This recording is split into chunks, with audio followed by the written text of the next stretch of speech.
obtenir la rémission des fautes. C'est à cela que Rosh Hashanah et Yom Kippour servent, notamment.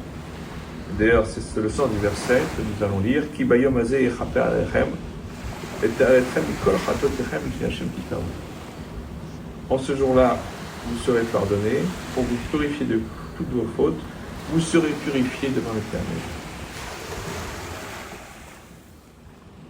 Le Tour, Orach Chaim, chapitre 581, rapporte au nom du Midrash Tanchuma l'enseignement suivant. C'est une métaphore d'une ville qui a l'obligation de payer des impôts annuels au roi. Impôts dont elle ne s'est évidemment pas acquittée. Donc arrive une armée puissante aux portes de la ville qui met le siège. Et lorsque l'armée s'approche, alors elle s'approche à 10 lieues de la ville, toutes les autorités de la ville sortent et disent « On n'a rien à te donner, on n'a pas l'argent qu'on te doit ». Alors le roi leur fait cadeau d'un tiers de la dette. Lorsque l'armée se rapproche encore plus, alors là ce sont les professions intermédiaires de la ville, les bénonymes, qui s'approchent et disent « On ne peut pas ». Alors il leur laisse un second tiers de cadeau. Lorsque l'armée s'approche encore plus, là c'est toute la ville qui sort à la rencontre de l'armée et ils disent au roi on n'a rien, et alors là il leur fait cadeau de l'arc-en-ciel. Le résumé de cette métaphore, c'est que le roi, Akadosh Baruch Hu, Dieu, et les gens de la ville, ce sont les enfants d'Israël, eh bien doivent rembourser, payer les fautes de l'année. La veille de Rosh Hashanah, les grands de la génération jeune, et Hachem fait cadeau, entre guillemets, d'un tiers des fautes à tout Israël.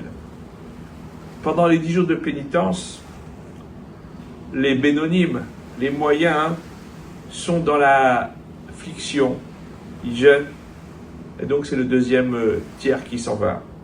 Et à Yom Kippour, tout le monde jeûne, et alors Hachem fait cadeau de tout.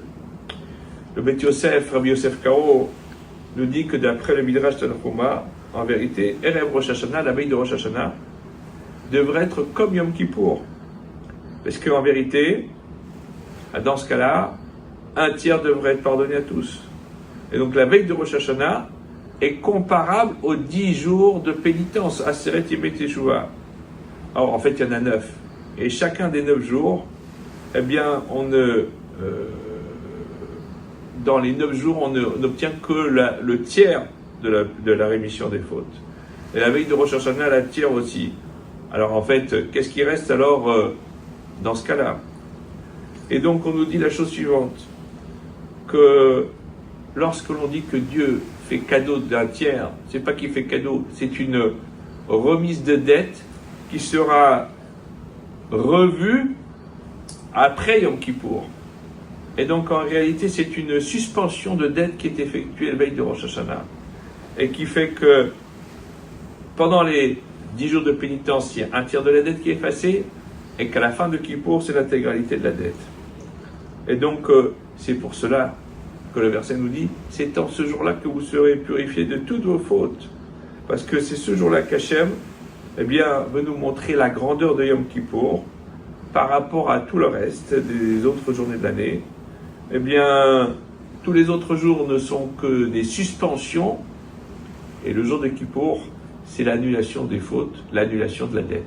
Shabbat Shalom à toutes et à tous.